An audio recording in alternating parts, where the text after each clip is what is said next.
Fres Podcast, the podcast about linguistic discrimination. I'm Megan Figueroa. And I'm Carrie Gillen. You're bundled up, I'm bundled up. It's actually winter. It's definitely winter, yeah. Still haven't had any snow yet this, fall to winter. But it might maybe come soon. I don't know. Do you want it to come? I mean, I enjoy snow. Yeah. When it's here, it's like an event. Whereas in other parts of Canada, it's more of a slog. So yeah, that's a really good point. For some people, it's like inhibits them from doing things and stuff, like in a big way. I mean, it shuts down the city here because no one has winter tires. The buses can't really get up the hills. Oh, yeah, it's kind of ridiculous, but I still enjoy it. Yeah. Just because it's like not that we don't have that many snow days here, so it's just nice to have. Yeah, that's something that we don't have. But that's okay by me. Definitely not. Yeah, so later this month, I'm going to go see Judge John Hodgman podcast taping here in Vancouver. Oh, very cool. Yeah, and Helen Zaltzman, who has another linguistics podcast, is going to be a guest there, apparently. So that is very cool. The Illusionist, right? Yes, that's right. Yes, that's very cool. Yeah, I mean, I think her husband is the one who's like the guest for sure, but like it sounded like they were both going to be on the show, so that'll be fun. That'll be a lot of fun. Yeah. It's fun to see other people do their podcast thing. Yes. John Hodgman is a pro, like he's been in entertainment for decades. Yes. And I think his co-host has too, but well, he plays a podcast or like on Parks and Rec for a brief cameo. He's like the NPR-ish kind of guy that isn't from Ingleton. And that's right. Yes. That's right. The snobby Eagletonian. Yes. Yes. I completely forgot about that. I was like, this seems familiar. Yeah. Yes, you're right. Yeah. There's a deep cut if you're a Parks and Rec fan. You'll know what I'm talking about, but yeah. Speaking of Parks and Rec, are you watching Severance? Oh, I need to rewatch the last episode of the last season before I watch it. But yes, I will be watching it soon. Yeah. Yes, I'm definitely on that bus. Oh, good. I'm excited. Good. Yes. Maybe we'll have to do that tonight. Yes, please do. Give yourself a little treat. Yeah. Oh, I'm excited. So they kind of the opposite of a treat. You have something to tell me. Yes, I do. So I actually have something for you this time from the Daily Californian, which I believe is Berkeley's newspaper. Mm-hmm. Linguistic study conducted at San Quentin reveals communication changes among incarcerated individuals. And this is by Parth Mishra. A PhD alum from UC Berkeley, Gabriela Licata, conducted a study at San Quentin Rehabilitation Center with paroled research assistants, which is very cool. Brian Gonsolin and Habib Watkins, as well as incarcerated research assistants, Mesro Coles and Rob Tyler. And they wanted to see if they could see any changes in the language of incarcerated people and who bears the greatest amount of so-called sociolinguistic labor, which refers to the necessity of an individual to change the way they communicate within their environment. Which just seems like a really cool thing to do with incarcerated peoples because, of course, there's going to be power dynamics and stuff at play here. Yeah, that's absolutely true. So how do they know how they sounded like before they went into prison? That's a good question. So this was a interview type research project where they had interview questions, and they had 40 interviews with incarcerated people, asking them a set of predetermined questions, which allowed them to answer questions about their personal experiences, and that they found through these questions that most incarcerated individuals had to code switch or change their form of communication into a formalized type of English called board speak. Wait, what? Board speak. Like as in B-O-R-E-D, like I'm bored? No, as in B-O-A-R-D. Oh. What? Yeah. So you go in front of the board for parole. Oh, okay. But they that I understand that they have to speak in a specific way before a parole board or whatever. But are they using that speak when they're just in the regular part of the prison, or? Right. They say this occurs really quickly, though interviewees generally frown upon its use, which is interesting. Because you have to kind of use it to survive, it seems like, if you're going in front of the board. In front of the board, okay. That makes sense. But I thought this was going to be more about, like, how they speak within the prison, like, to each other. It says that they're forced to use it during parole hearings and interactions with officers. So this will be this could possibly be in front of other incarcerated individuals. Yes, but only if a guard is around, or if you're talking directly to the guard. Okay. Yes. That makes more sense. Okay.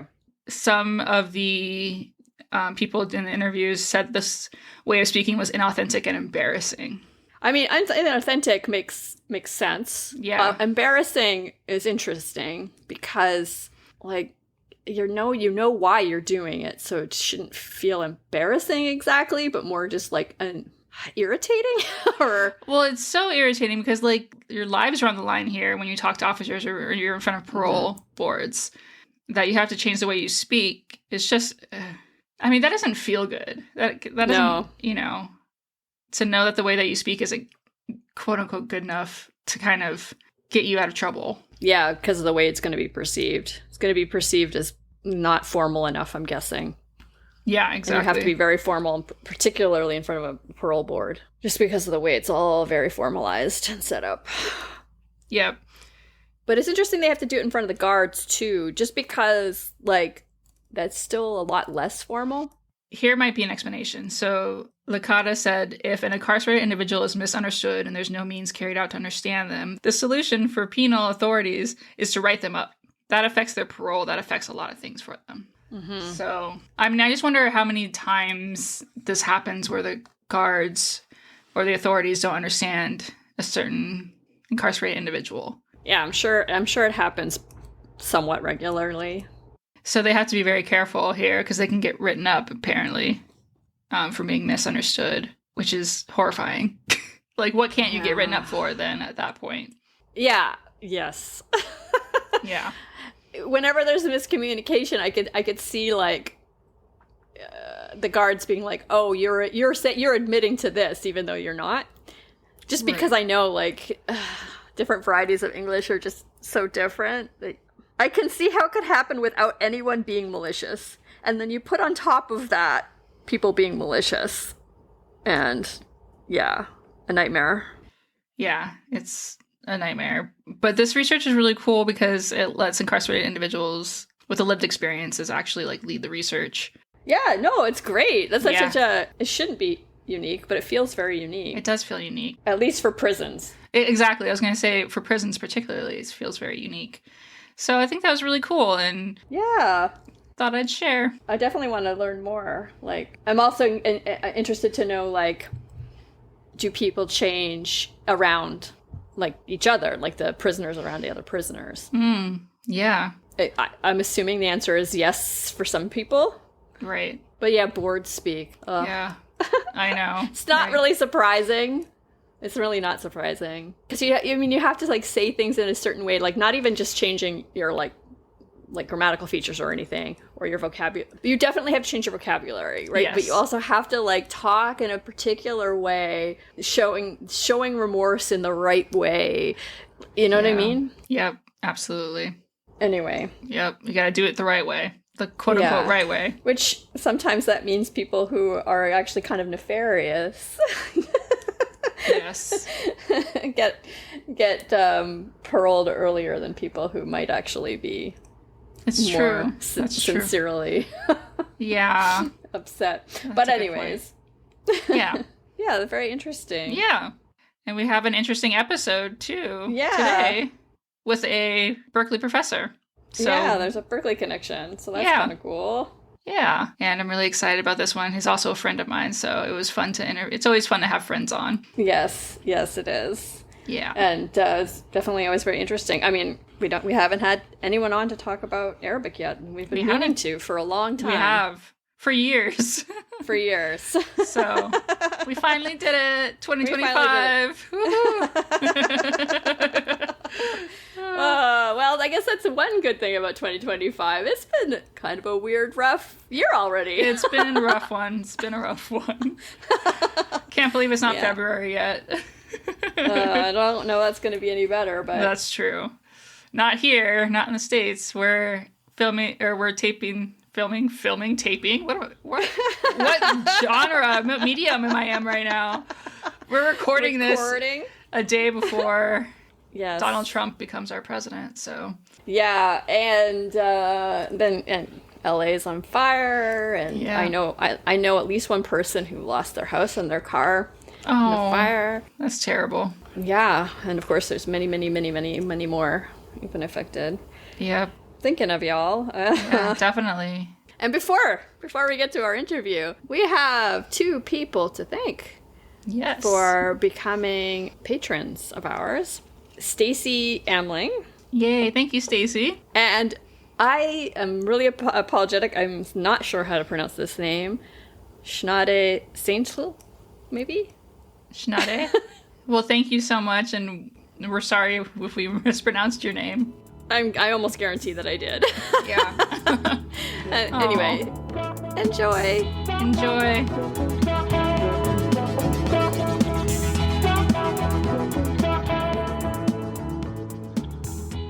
We are so excited today to have Adam Bencato, who is a Libyan-American academic and archivist. His research investigates a wide variety of textual and audio sources through the lenses of material philology, sociolinguistics, and archive studies, particularly focusing on sources in modern Arabic and medieval Iranian languages. He currently works as an associate professor in the Department of Middle Eastern Languages and Cultures at the University of California, Berkeley. Thank you so much for being here, Adam. Yeah, thank you. Thanks so much for having me. I'm very thrilled to be a guest on the Vocal Prize. I'm a longtime fan, as I think both of you all know. I love this podcast very much, and so I'm really happy to actually be on it and have the chance to talk to y'all. Thank you. Yeah, and this will be something you can possibly give your students to listen to, because yes, you'll be on it. I will make them listen to it. Listen to yourself. Can I ask you a question? What is material philology? So material philology basically is an approach to looking at usually pre-modern texts in their manuscript sources, but with an attention to the manuscript as sort of a material and cultural object.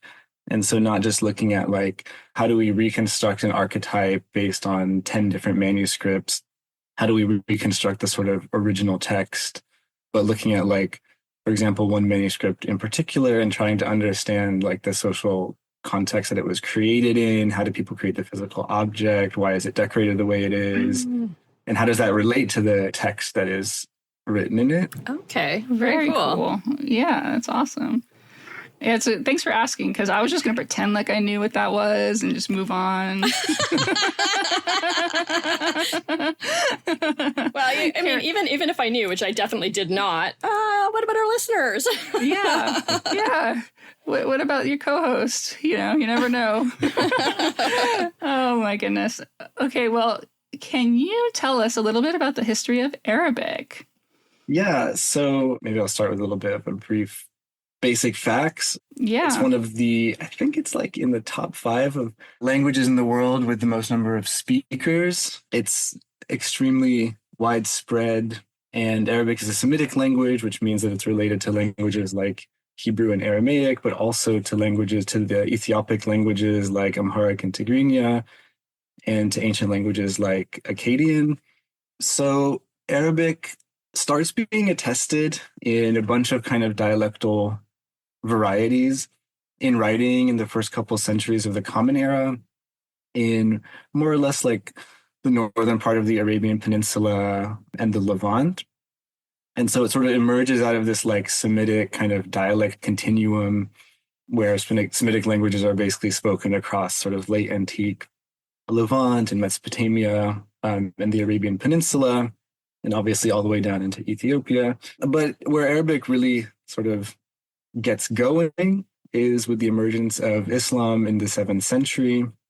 So, of course, the Quran is revealed in Arabic, and so Arabic takes on this status as a kind of sacred language, but also as a language of like religious learning and so forth, and is spread as a spoken language and as a language of religious learning and literature through the spread of Islam east and west out of the Arabian Peninsula into northern Africa, through Iran and Central Asia, and then to wherever else Muslim communities take it. So there's kind of two historical trajectories to Arabic. One is of Arabic as a classical language that people learn for various reasons or have learned throughout history for various reasons relating to the practice of the religion. So Muslims learn to recite the Quran and say the prayer and do other kinds of things in Arabic. And people over time have learned Arabic as a language of scholarship and education. So you get a lot of classical Arabic literature and poetry and sciences and mathematics and so forth that's written in classical Arabic by people who are not sort of L1 Arabic speakers in the medieval period, right? So they, speak Persian or some other Iranian language, but produce this massive classical Arabic literature. And so that's still the case today, of course, where far beyond where people speak Arabic as a first language or even as a sort of second language in a day-to-day setting, Arabic is used by Muslims around the world as a language of religion and learning. So it has a fairly significant presence, for example, in parts of Africa where people don't speak Arabic as a daily language.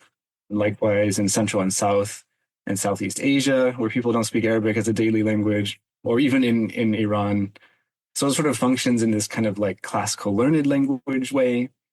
And then the other trajectory is that with the spread of Islam out of Arabia and through the Levant, actual Arabic speakers moved into Northern Africa and into Iran and Mesopotamia and Anatolia and so forth. And so communities of Arabic speakers got established along the way.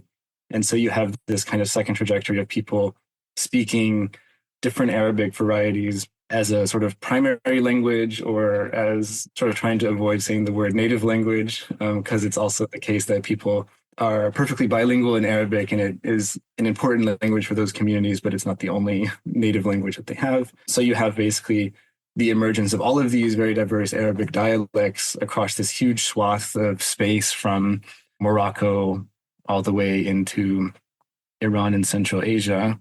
And so how many varieties are there of Arabic? That's a great question to ask a dialectologist. That's why we asked. We can just count endlessly. But it kind of depends on how you divide it up. So with respect to spoken Arabic, there's basically this big dialect continuum or spectrum stretching across Northern Africa and the Middle East. And there's just a huge amount of variation. So within each of these different countries that are predominantly Arabic speaking, there are loads and loads of regional varieties, and they are not all mutually intelligible or very mutually intelligible. Typically, the ones that are geographically closest to each other are more understandable, but this isn't always the case. So, for example, as a speaker of Libyan Arabic, I kind of understand Tunisians much better than I understand Egyptians, even though geographically both of these are neighbors. And that has to do with the way that the dialects emerge, and the dialects of Libya and Tunisia sort of belong together in a kind of dialect area, not really a branch. And Egypt doesn't, and so that's part of the picture.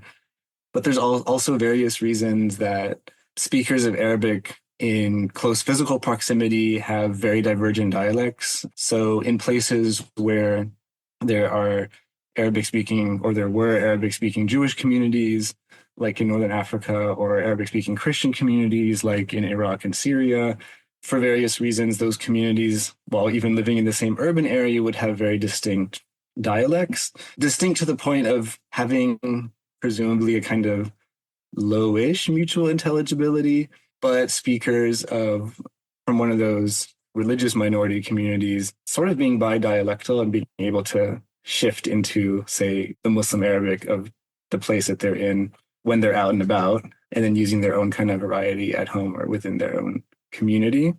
So these are different ways to cut it, but there's also kind of this dialect versus standard language dichotomy or continuum even. So we have kind of classical Arabic and modern standard Arabic being a little bit different, but the kind of same type of language. There's like a lot more inflection.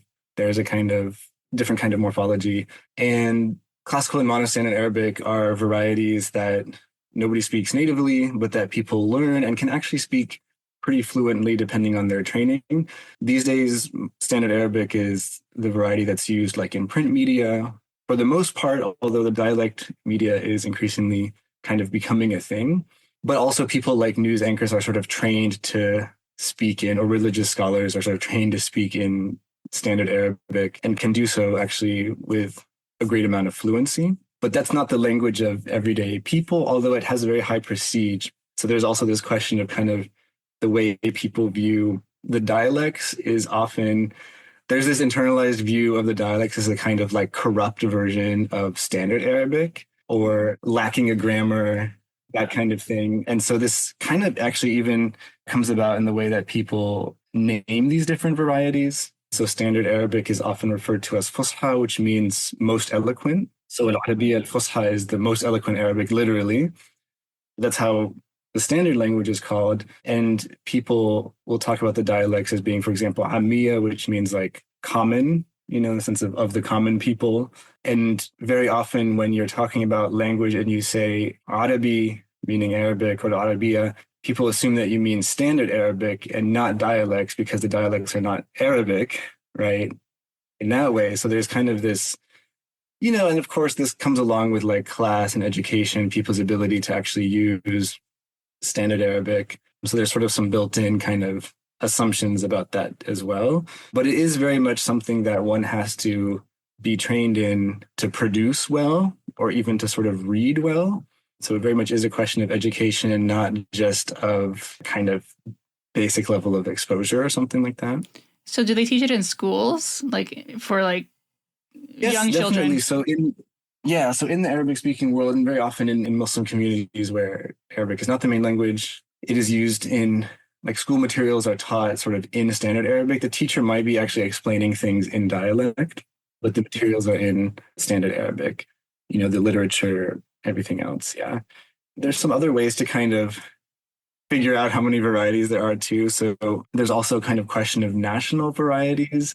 All of these nation states where Arabic is the predominant language, people typically refer to those as being varieties. So you have Egyptian Arabic, Libyan Arabic, Syrian Arabic, which are only very approximate terms because all of those places actually have a number of varieties, dialects and sociolects within them. But with the rise of nation states and like the accompanying like project of like homogenization and like one national identity and the closing of borders and people becoming less mobile than they used to be, this has all kind of resulted in a slow shift towards actual sort of national dialects or koines. So there is a way that you can speak of a kind of Egyptian Arabic, which of course not all Egyptians actually speak.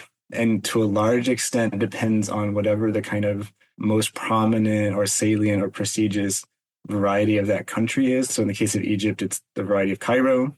The kind of Egyptian Arabic that you get taught if you have the opportunity to study colloquial Arabic, in air quotes, in Arabic programs. So Arabic programs often just teach standard Arabic in this country, but they have increasingly been developing dialect courses so that you can actually, like go and the people in the language they actually speak. So they'll teach something like Egyptian Arabic, which is more or less the dialect of Cairo and not lower prestige varieties of like Southern Egypt or whatever else. But these kinds of things are emerging, kind of national koines or national dialects. So you can also kind of count them up that way. Can you explain what a koine is? Because I don't think we've heard that term on this podcast yet. I don't think we have. Oh boy.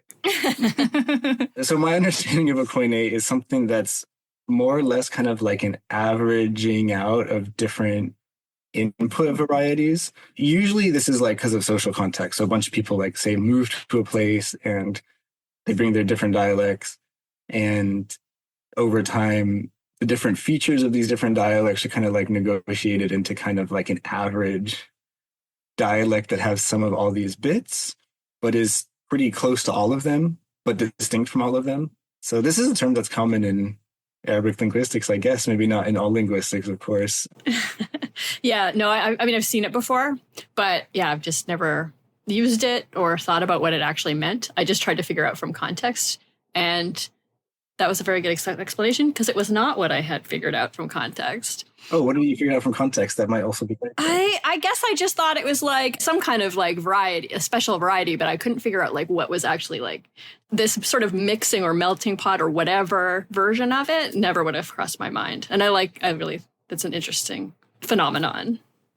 I just wanted to add one more thing to the question about varieties and types of varieties, which is that there's actually a massive amount of diversity across all levels of the language. I mean, in terms of lexicon and grammar, morphology and phonology, all of this stuff varies massively from one variety to another, and sort of also between classical or standard Arabic and spoken Arabic.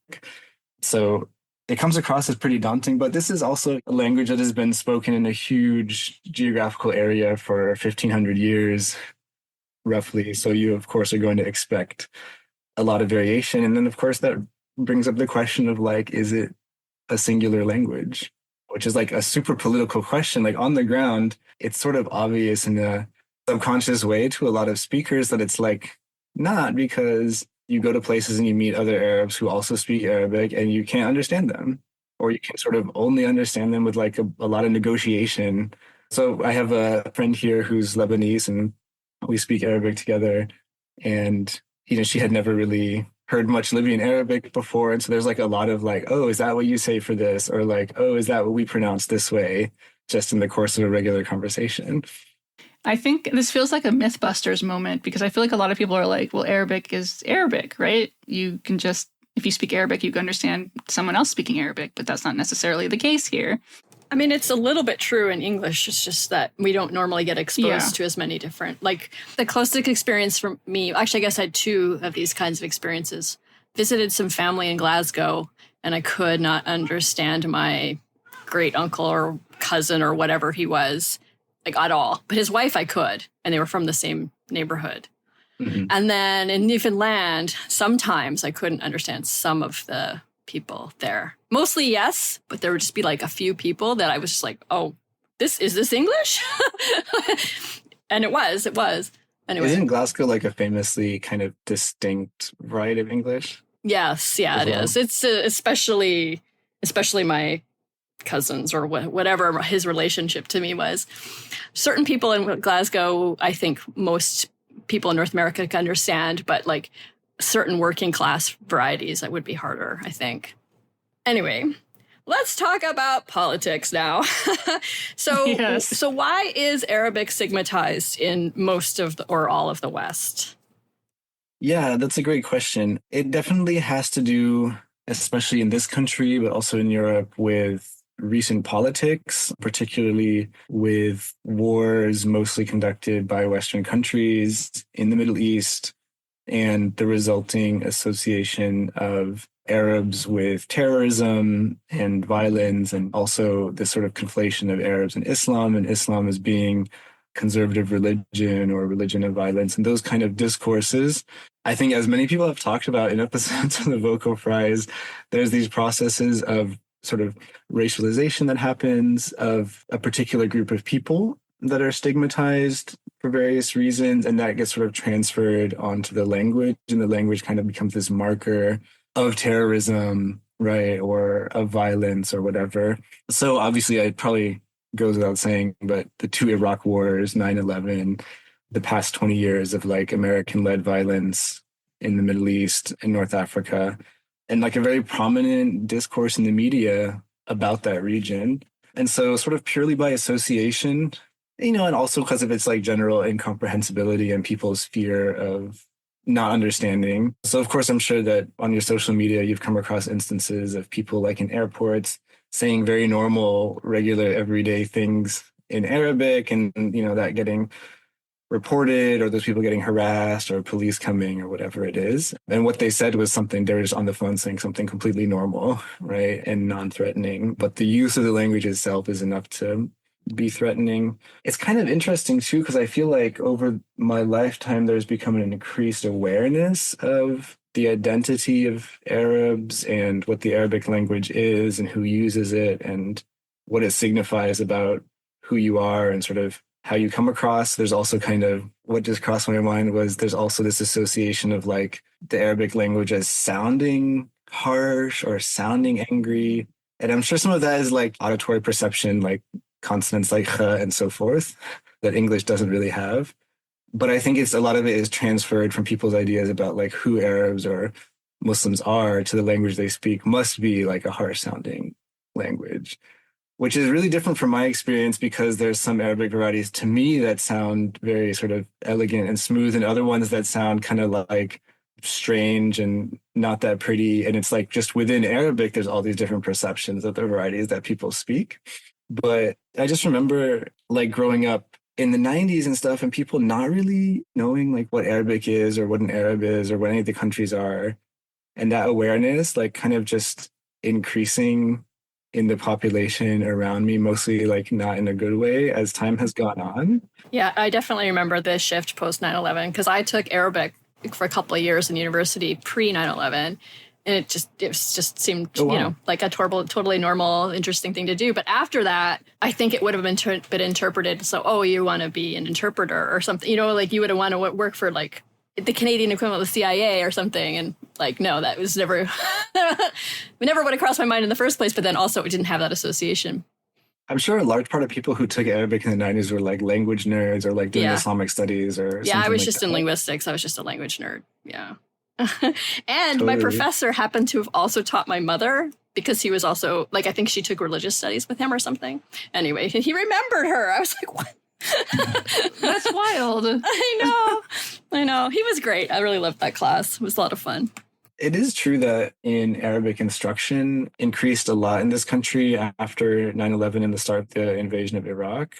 Actually quite a lot. And then it has sort of like kind of dipped. And then there's always like a little bit of a recovery with like a new disaster in the Middle East, which is kind of like a shitty reason for a language to become popular for learners. Like that's just, you know, you kind of wish that people were just learning it because it was interesting or because they thought it was cool or because they wanted to know something nice. Yeah, no, and it was really sad. And I don't know, speaks badly about us, I think. I guess also to that larger question, I think the perception and the stigmatization of Arabic in Europe is a little bit different. There's largely the same reasons at play as there are in this country, but there's that added layer of kind of European direct colonization of Arabic speaking lands going back a century or two, and a larger amount of immigration, particularly recently, to places like Germany, for example, where I don't think that this, well, I'm going to get the numbers wrong, but tens of thousands, if not hundreds of thousands of refugees from the Syrian war went to Germany or passed through Germany. And so there was sort of this, the kinds of negative perceptions and stereotypes that this country has from migrants from south of the US border, Germany has of like particularly Turkish and Arab, mainly Syrian and Lebanese immigrants. And so there's sort of this additional association in the minds of like Arabs as being kind of like conflated with like gang violence and like urban violence and thuggishness and that kind of thing. So the sort of result is the same, but there's like slightly different, you know, trajectories to how these things develop. Yeah, last time I was in Europe was a while ago now, but yeah, you can definitely feel the racism there. It is of a different flavor, but it's definitely there. Yeah, where else in the world is Arabic stigmatized? Outside of the West, largely in occupied Palestine, some people know as Israel. Arguably the West, if you believe like, you know, Israel's participation in Eurovision and things like that, or in a sort of colonial outpost of the West anyways. And, you know, this goes hand in hand with colonialism and occupation and the subject population. In this case, the Palestinians being oppressed and demonized by Zionist discourse and by mainstream Israeli society. And so in Israel previously, since its founding, Hebrew and Arabic were sort of co-official languages. And I guess part of the reason for that was the fact that a large number of people there spoke Arabic. And so that sort of had to be accounted for, if only in like a bureaucratic way. But in 2018, Israel developed this so-called nation state law, which sort of officially, I mean, this is what Zionism claims, of course, but officially declared or codified that Israel is the home of the Jewish people, and therefore that only Hebrew is the only acceptable official language. So it sort of demoted Arabic from being as recent as 2018. Yeah, it's kind of interesting because that obviously was what everyone thought and what the sort of Israeli ideology was anyways, but it wasn't codified in law in such a way until 2018. Yeah. I assume that was Netanyahu's idea, or probably, I don't know the origins of it, but I think he's been perceived as a kind of middle of the road Israeli leader up until recently, but was obviously very receptive to the far right kind of Israeli political movement. So I didn't know he was ever perceived as middle of the road. I always thought, I don't know, maybe not, but he was not sort of officially, and maybe he still is not officially, a kind of part of the far right political. Oh, I guess that's true. Stop. Technically, he was a little bit further to the center versus, Yeah, but of course, like even the Israeli left is pro-colonialism. So yeah, it's true. So-called left, I don't know. So-called left. Yeah. I mean, we're in a country which also lacks a non-right. Right? I mean, yeah. Even Canada, which I feel is like slightly too far to the right, at least has like, actually, if you look at the political grid, all the parties are on the left except for the Conservatives. So anyway, whereas if you look at the Democrats, they're like center at best. Yeah. In the United States. Yeah. Well, yes, that's what I meant. The Democratic Party of the United States, which I don't, Yes. Okay. Yeah. So we haven't talked about this yet, but I think that obviously Orientalism is a thing that exists that is like part of the conversation. So what is Orientalism and how is it related to Arabic? Yeah, that's sort of been underlying some of what we've talked about already, particularly like the depictions of or the discourse about Arabs in the Middle East in the media and so forth.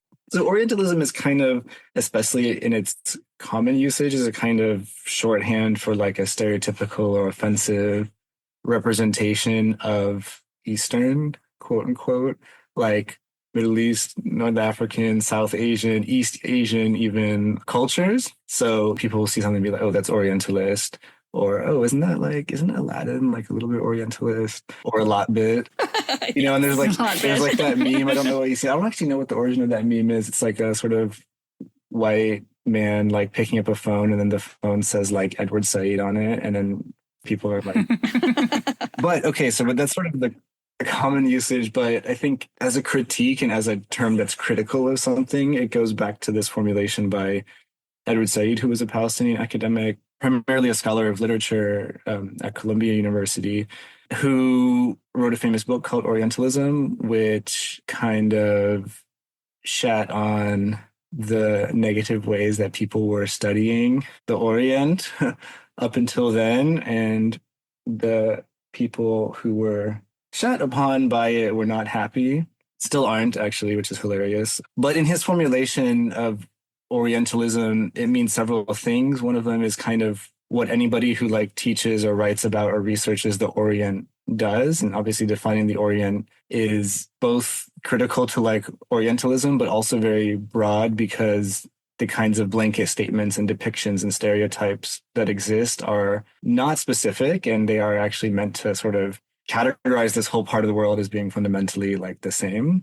So in addition to that, Orientalism is also kind of what Edward Said calls a style of thought based on an ontological and epistemological distinction between Orient and Occident. And then thirdly is kind of what he calls a corporate institution for dealing with the Orient, meaning anything from like making statements about it to teaching it, to researching it, to to settling and ruling over it. So the study of like Muslim parts of the world, of South Asia, even of East Asia, is very much caught up in European colonialism and the ways that scholars going back hundreds of years had access to cultures and texts and artifacts from those places is because they got that access through colonialism and through colonial administrations. And there's like a very close connection between that kind of scholarships and often the people who were colonial administrators in like places like French Algeria or British India, were ruling over people, but also on the side producing like translations of like Sanskrit or Arabic historical works or whatever. And there's this kind of function of like learning all of this stuff and developing a field of study of whatever, of Islamic studies of Arabic in order to better rule over the natives, even if it's sort of implicit in the work, but it's also like very explicit. So, part of the reason that these fields of study exist and have existed is due to colonialism, and how they represent those subject populations very much feeds into how we even today, the kinds of stereotypes we have of whatever, Arabs or Indians or Chinese people and so forth. So how it's related to Arabic specifically in terms of the study of language is partly for that reason. So one can come to the study of Arabic with a lot of preconceptions or stereotypes about its people, and those can, of course, leak into one's scholarship, as we all know, even unintentionally. But I think it's kind of generally accepted in the field, less so, but it has been generally accepted, that one doesn't really need to like examine one's bias. As a Western subject, one is already sort of free of bias. Of course. The texts speak for themselves and whatever else. So in Arabic linguistics and dialectology, which is a field that is in great part, not exclusively, but to a great extent, sort of founded by the colonial enterprise, British and French and Italian colonialism, those kinds of ideas about things that are seemingly like mundane facts, like the history of people and dialect features and how you account for different kinds of linguistics things, those are also sort of get caught up in this framework that results from colonialism about how to divide and understand people such that you can govern them better. And a lot of the early Arabic linguists and Arabic dialectologists were themselves colonial administrators, like in French Algeria, and those kinds of stereotypes, and often very explicit, very negative stereotypes about the Arabic language permeate their work. And you find claims like the natives should eventually abandon Arabic for French and that kind of thing. And so that's sort of been part of my research, is trying to understand like the kind of history of scholarship and the kinds of assumptions that have led to untenable frameworks for understanding like the history of Arabic dialects, and even understanding why certain linguistic features are the way they are in certain places and not other places. Even that kind of can have a background to it that comes from prejudice or the needs of a colonial administration and so forth. Oh, I'm like thinking of who must be studying Arabic these days and how it must not always be someone within the community, and how that interacts with the scholarship from people within the community. Yeah, that's very true. Probably there are a decent number of Arabs and Arabic speakers who are linguists of Arabic. The most prominent ones are typically Western scholars, particularly European, where it's a little bit more of an established field than it is in the US, although linguistics of Arabic as opposed to dialectology is pretty well established here. But yeah, I think one thing that you observe, again, a little bit less so in Arabic linguistics than in things like Islamic studies or modern Middle East politics or whatever, is people not necessarily being able to speak the language well. So a lot of, linguists are also, of course, language nerds and can be quite good at language learning and do end up speaking. And then, of course, the necessities of field work, meaning that you need to speak the language to a decent degree. But yeah, you do sort of come across ways in which scholars don't seem to have an idea of how people sort of actually say things, or the kinds of basic terms. So, for example, this one is sort of just funny to me. There's a study of Eastern Libyan Arabic that was published in the 80s that, to a great extent, is kind of the background of some of my own work on Libyan Arabic as a previously existing resource. And in Eastern Libyan dialects in particular, within Libya, there's a kind of distinctive word for father, which is bat. Like in Western Libya, it's bu.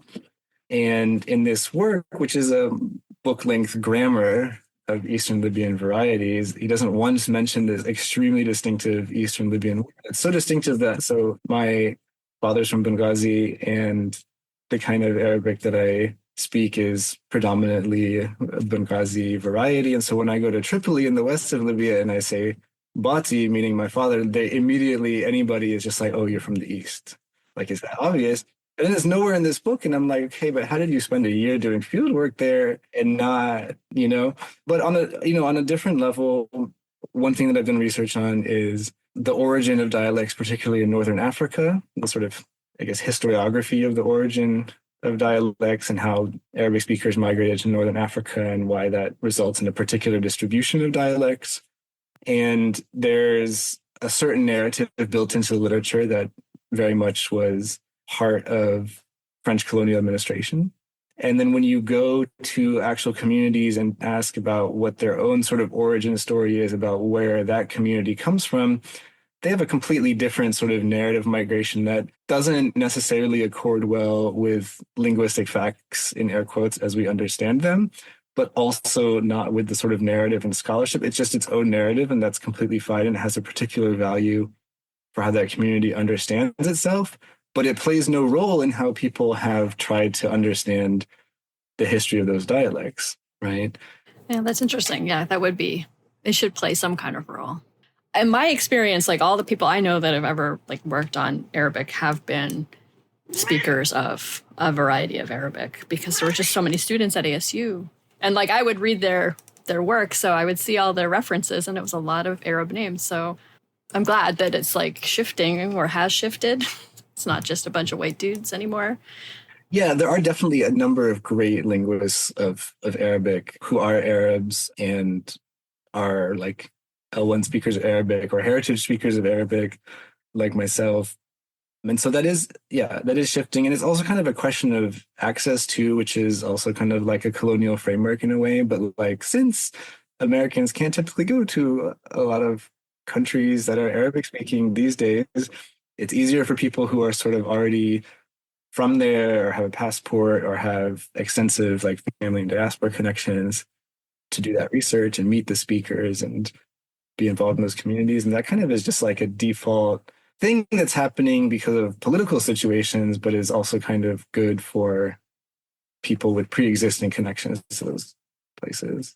Speaking of those places, so Arabic is stigmatized in the West, but it's a dominant language in the MENA region. How does Arabic interact with other languages in the area? So yeah, Arabic, there are other languages which are sort of minority or less prestigious languages in relation to Arabic in a number of countries, primarily Berber or Amazigh in North Africa and Kurdish in Syria, Iraq, and Iran. And those languages, while being fairly widespread and having a fairly large number of speakers, depending on the variety and community, especially since the advent of Arab nationalism and the creation of nation states in the 20th century, have sort of existed in a context of suppression driven by a kind of political ideology of Arab nationalism, of these nation states like Morocco and Iraq and Syria and Libya and Egypt being defined sort of ethnically as Arab and also having one nation state equals one language, which, as a side note, that language is usually, it's actually always standard Arabic and not any Arabic dialect, which is a point we can come back to. So yeah, also other languages like Aramaic, where it's spoken and so forth. In most cases, actually in all cases, up until recently, languages such as Kurdish and Amazigh were not official languages and had no status or were forbidden in all of these countries. So in Libya, for example, it was illegal to use Amazigh in public. It was illegal to give your children Amazigh names, to publish anything. Likewise in Syria, technically still, although after 2011, like the government's ability to actually enforce this has waned. It was illegal to publish anything in Kurdish. And so, you can imagine that this has led to a situation of widespread language shift and the resulting kind of negative stereotypes of those languages which accompany it. So for a lot of Arabic speakers, many of whom not always sort of self-identify as Arabs, the Berber Amazigh people and their language is very much considered to be sort of inferior. And likewise, with Kurdish in Iraq and Syria, and of course, along with this like lack of recognition or suppression comes lack of educational opportunities, lack of media, lack of places to actually use the language. So this has changed to a certain degree for the better. So after the US-led toppling of Saddam Hussein in Iraq in 2003, that actually created an opening for the Kurdish language, where I think it was even in 2003 or shortly thereafter, given a kind of official status. And then more recently in North Africa, in Morocco and Algeria, Tamazight, which is the technical name for the language, is like a feminine noun. Tamazight has official status in Morocco and Algeria now, which also kind of comes with its own difficulties in the sense that there are still not institutions. They've been developing education and media and so forth. And then the way it's developed and promulgated as an official language is also interesting, because in both of those places you have multiple dialects or varieties of Tamazight, which are not recognized individually as such, but this whole, Berber or Tamazight itself is like a language family with many varieties. And so the state doesn't necessarily recognize all of these individually, but just sort of this like mass of like whatever that is official. But that has gotten better to some degree, but in other places not. For example, in Libya, there have been efforts to make provisions for like the two major minority languages of Libya, namely the various Berber Amazigh varieties and Tebu, which is a language that's indigenous to the Sahara. And those have all failed, and people have not been receptive to that in the process of like redrafting the Libyan constitution after 2011. So Arabic is in this particular position of, in the places where it's spoken typically as, a daily language by a large number of people, sort of dominating other linguistic communities, but in other contexts itself being stigmatized and having all this other stuff. So it's a complicated world picture. Just like most things, yeah. It's more complicated than most people know. So what role does Arabic play in Arab nationalism? I know that's a big question. Yeah, so Arab nationalism is a kind of movement that emerges in like more or less in the early 20th century. It's partly a response to Arabic-speaking communities being dominated by the Ottoman Empire, and partly to European colonialism in the Middle East and North Africa. And the discourse early on sort of settles on Arabic as being the key feature that defines an Arab or the Arab identity. There was kind of a question about like what religious communities belong in, like do Arab Christians belong in Arab nationalism? Do Jewish Arabs belong in Arab nationalism? And a lot of the Arab nationalist discourse is sort of conceived of and promoted by Christian Arabic speakers, as well as Muslim Arabic speakers. So it's really like settled on as anybody who speaks Arabic is kind of an Arab, or anybody whose language is Arabic is an Arab. But then when all of these nation states emerge in the post-colonial era, they are led by an Arab nationalist ideology, which is exclusive of other kinds of identities and communities, is not necessarily conflated with religion. And in many places, it's sort of explicitly not religious. In other places, there's this complicated kind of interaction with whatever Islamic legal norms and so forth. So what ends up happening is that these nation states sort of end up enshrining only Arabic as an official language, sort of pushing aside all other kinds of languages, if not actively sort of persecuting them, and sort of making provisions for nothing else. So this is actually sort of the status quo up until recently, with these few exceptions where Arabic, but standard Arabic, is the official language of these different countries. And even the dialects are not really recognized as having a kind of value or having the capacity to be official languages. So in no place is any form of dialect actually like on the books.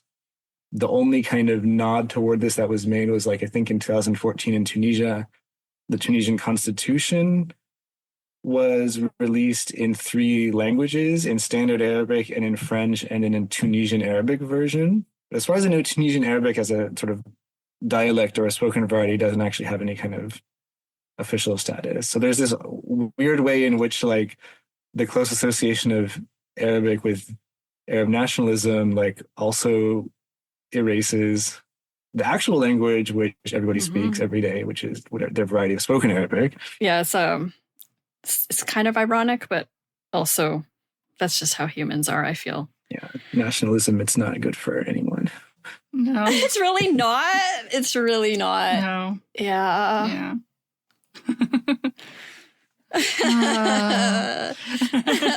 What's like kind of hanging over this conversation is that the election just happened. Yeah. This is coming out a little bit later, so people by that point, oh God, dude will be president again or close to. Yeah. Totally. So is there anything else you would want our listeners to know about Arabic? Yes. So don't be scared by the reputation of Arabic as being hard to learn. I don't know what your experience is like, Carrie. I was going to ask you. I mean, I don't think it was that much harder than other languages, but it is different, right? Yeah. But yeah, don't be scared. It's definitely different, but I think that reputation puts people, they're like, oh, it takes you 5 years to reach like an elementary level. It doesn't. It like, if you, get into it and avail yourself of the right opportunities as you would for learning any language, then it's very doable. And I will also say that there is loads of popular culture in Arabic that is great, and also cringe, which is sometimes something that you need in your life. And your lives, we can't escape cringe. You, the listeners, your lives will be better once you know enough Arabic to understand what they're actually saying in Arabic pop songs, which I'm not saying is good. It might be cringe, but it will make your life better. I mean, isn't that kind of true of all pop songs? It's a bit cringy as soon as you understand whatever language it's in. Yeah. Totally.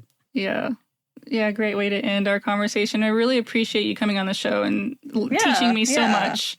I learned a lot during this episode, which I always love to happen.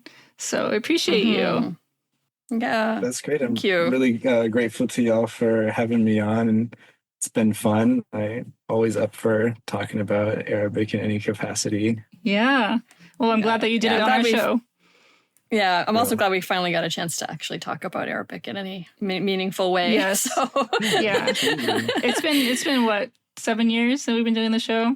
So we finally got to Arabic. It's a crime. Yeah. Crime. Yeah. It's one of the big ones. So I'm glad we got to do it with you, Adam, and I really appreciate it. And we always leave our listeners with one final message.